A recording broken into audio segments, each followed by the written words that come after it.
الشيطان الرجيم بسم الله الرحمن الرحيم تبت يدا أبي لهب وتب ما أغنى عنه ماله وما كسب سيصلى نارا ذات لهب وامرأته حمالة الحطب في جيدها حبل من مسد.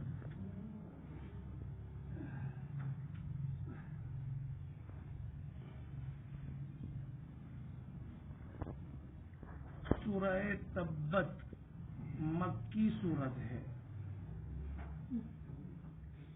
اس سورت میں 5 آیات ہے، 20 کلمات ہے اور 81 حروف ہے. سورہ تبت یدا کا شان نزول کیا سبب پیش آیا جس کی بنیاد پر یہ سورت نازل کی گئی؟ اللہ کے رسول صلی اللہ علیہ وسلم پر قرآن کریم کی ایک آیت نازل ہوئی، وَأَنذِرْ عَشِيرَتَكَ الْأَقْرَبِينَ. سورہ شعراء کی یہ آیت ہے جس کا خلاصہ یہ ہے آپ اپنے قریبی رشتہ داروں کو ڈرائیے.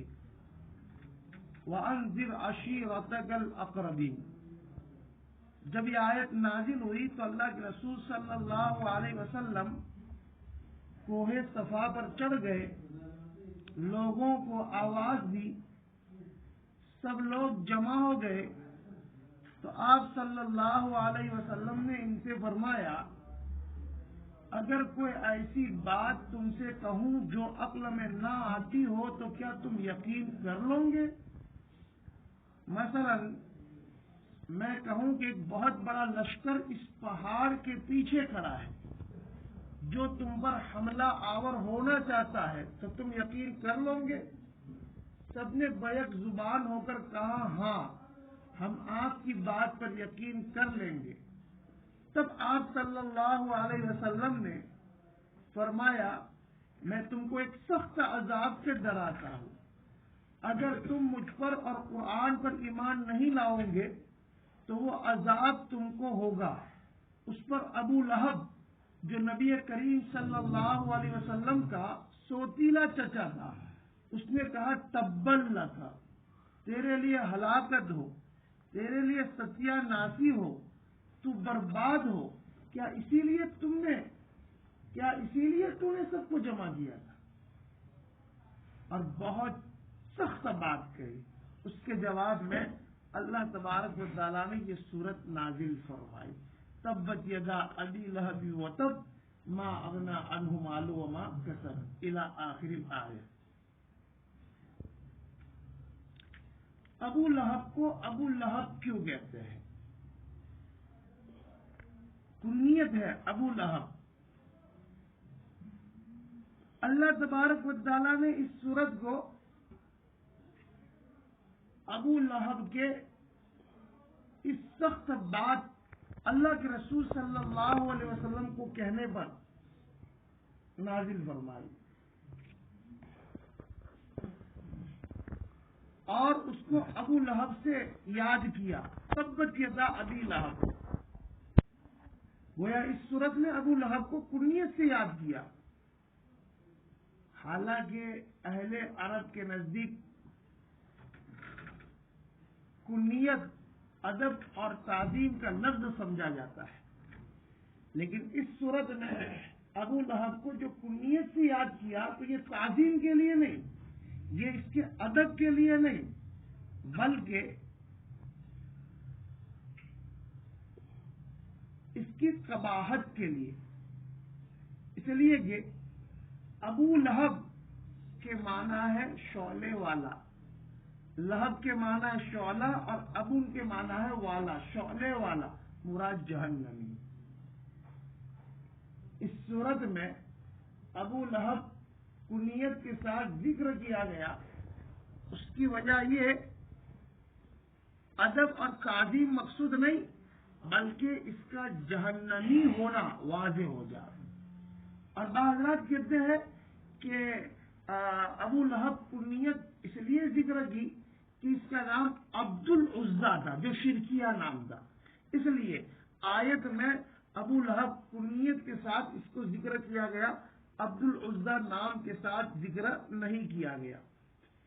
ابو لہب کی ایک بیوی تھی جس کا نام جمیلہ تھا، حضرت ابو سفیان رضی اللہ تعالیٰ عنہ کی بہن تھی، وہ بھی اللہ کے رسول صلی اللہ علیہ وسلم کی عداوت اور دشمنی میں بہت کوشاں رہتی، ہر دم اللہ کے رسول صلی اللہ علیہ وسلم کو برا بھلا کہتی تھی، اور اللہ کے رسول صلی اللہ علیہ وسلم جب فجر کی نماز کے لیے جاتے تو یہ راستے میں کانٹے بچھاتی تھی، اس کا دھندا تھا جنگل میں جا کر درخت کاٹ کر لاتی، کانٹے کاٹ کر لاتی، اور اللہ کے رسول صلی اللہ علیہ وسلم جس گلی سے گزرتے تو یہ جمیلہ نام کی ابو سفیان کی بہن ابو لہب کی بیوی راستے میں ڈال دیتی تاکہ اللہ کے رسول صلی اللہ علیہ وسلم کو تکلیف ہو اور پریشانی ہو۔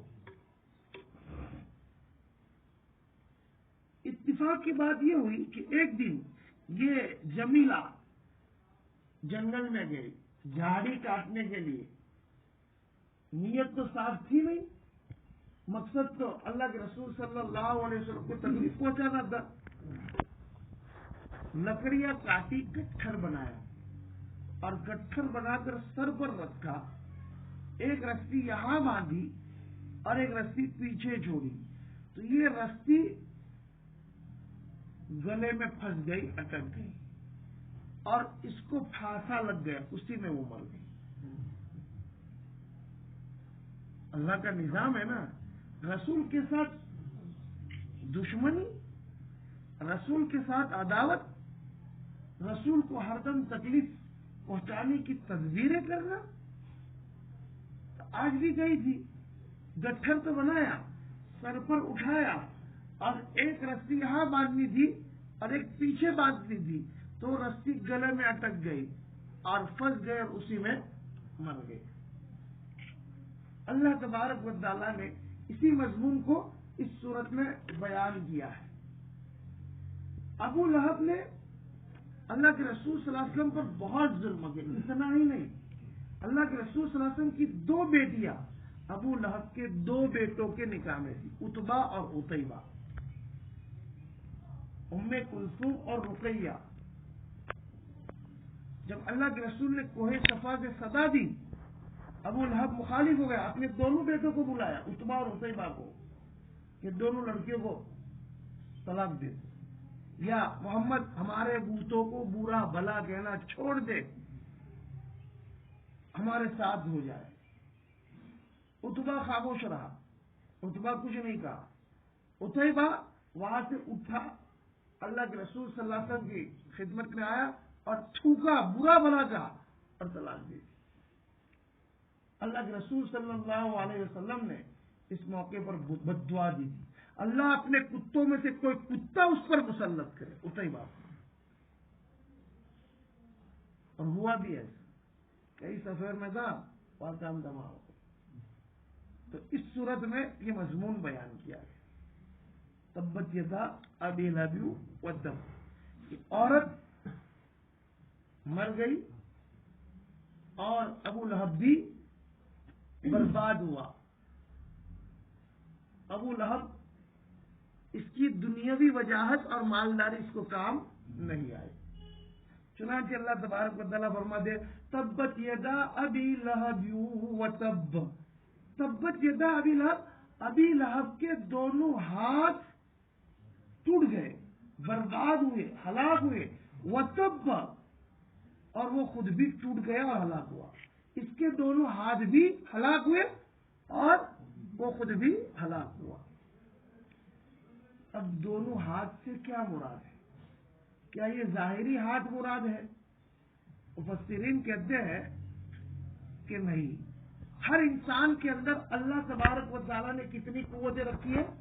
2 قوتیں رکھی، ایک قوت علمی ہے اور دوسری قوت عملی ہے۔ قوت علمی جس سے انسان کسی چیز کو جانتا ہے، اور قوت عملی وہ قوت جس سے انسان عمل کرتا ہے. تو ایک قوت علمی ہے اور ایک قوت عملی ہے. تو یہاں دونوں ہاتھوں سے مراد قوت علمی اور قوت عملی. ابو لہب کی قوت علمی بھی ٹوٹ گئی، ہلاک ہو گئی، اور قوت عملی بھی ٹوٹ گئی اور ہلاک ہو گئی. مطلب اس کا عمل بھی برباد ہوا اور اس کا اعتقاد بھی برباد ہوا. بعض رات فرماتے ہیں دونوں ہاتھوں سے مراد نیک اور برا عمل. ابو لہب کے اچھے عمل بھی برباد ہوئے اور برے عمل بھی برباد ہوئے. برے عمل کی بربادی تو ظاہر ہے، اس لیے کہ اس کا ثمرہ تو برا ہی ہوتا ہے. اور نیک عمل کی بربادی کا مطلب یہ ہے کہ کفر کی وجہ سے اس کا اچھا پھل ظاہر نہ ہو سکا، محض بیکار ہو گیا. آدمی کافر ہوتا ہے، نیک عمل کرے تو نیک عمل کا ثمرہ آخرت میں ظاہر نہیں ہوگا. دنیا میں تو اللہ تبارک و تعالیٰ کچھ بڑھوتری کر دیں گے لیکن آخرت میں کوئی فائدہ نہیں. تو یہاں تبت یدا ابی لہب، ابو لہب کے اچھے اعمال بھی خراب برباد ہوئے اور برے اعمال بھی برباد ہوئے.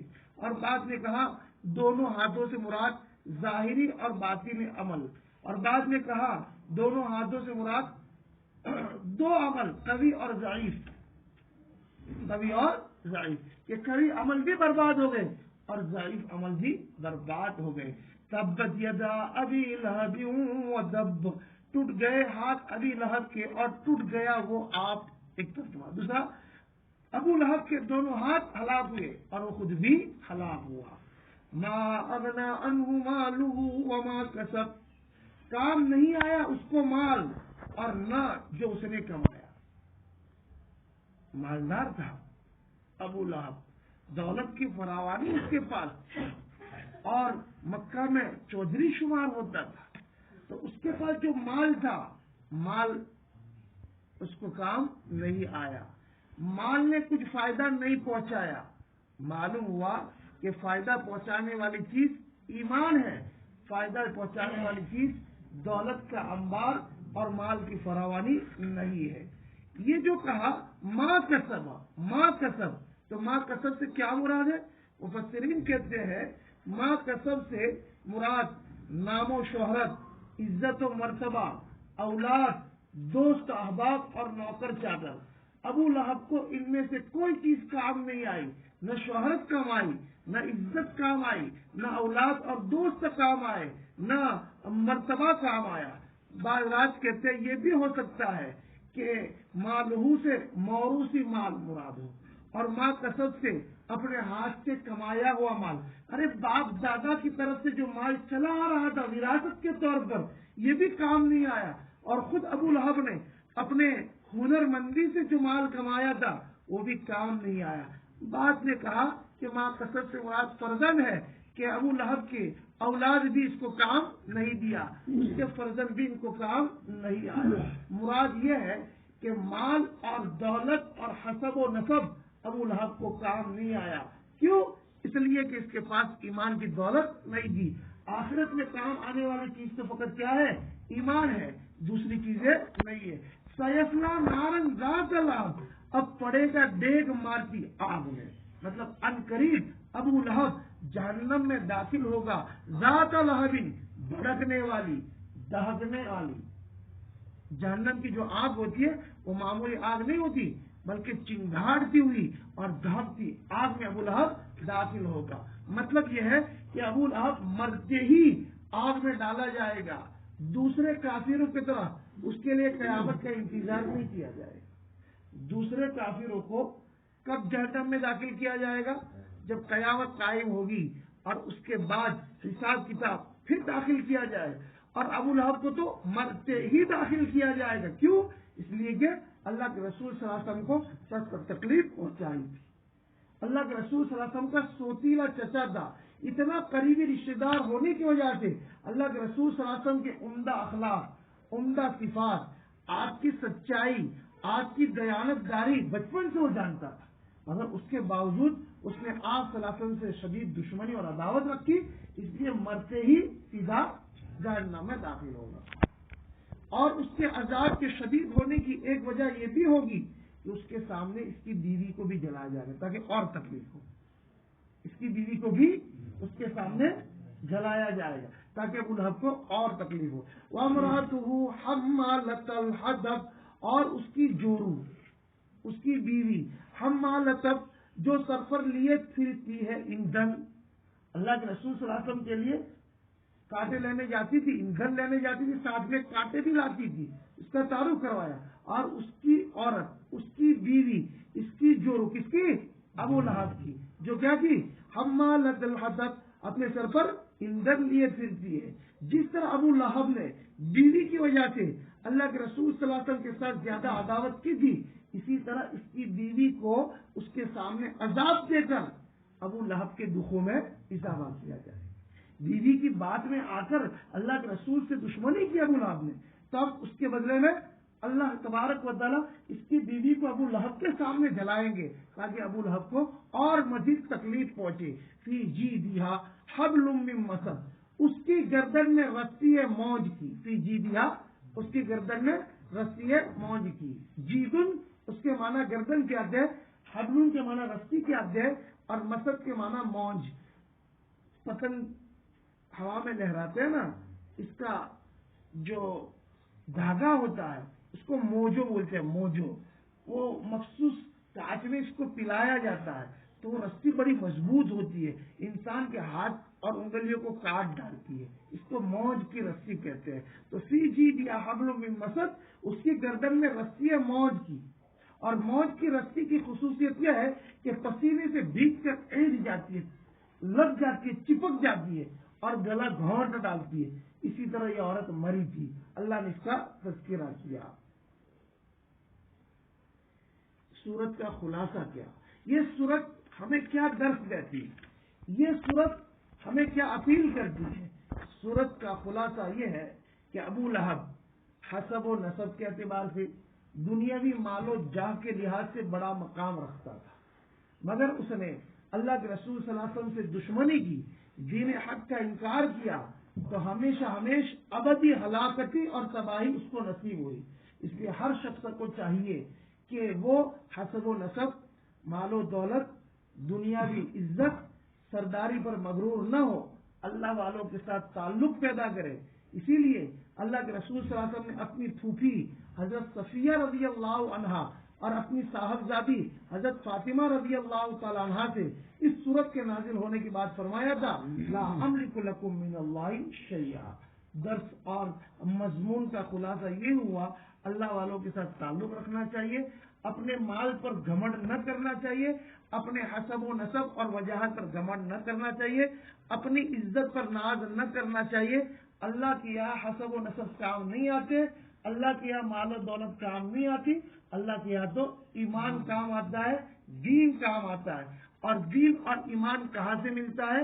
دینی مجالس سے ملتا ہے، دعوت و تبلیغ سے ملتا ہے، علماء کے مجالس سے ملتا ہے، مدارس سے ملتا ہے. اس لیے ان تمام کے ساتھ ہمیں تعلق رکھنا چاہیے، علماء کی مجالس میں بیٹھنا چاہیے، مدارس کے ساتھ محبت رکھنی چاہیے، خانقاہ کے ساتھ دعوت و تبلیغ کے ساتھ بھی جڑنا چاہیے، تاکہ اللہ کی محبت دل میں اترے اور ہمارا ایمان پختہ ہو اور دین ہمارا قوی ہو. اس لیے کہ آخرت میں کامیابی کا دار و مدار اسی پر ہے.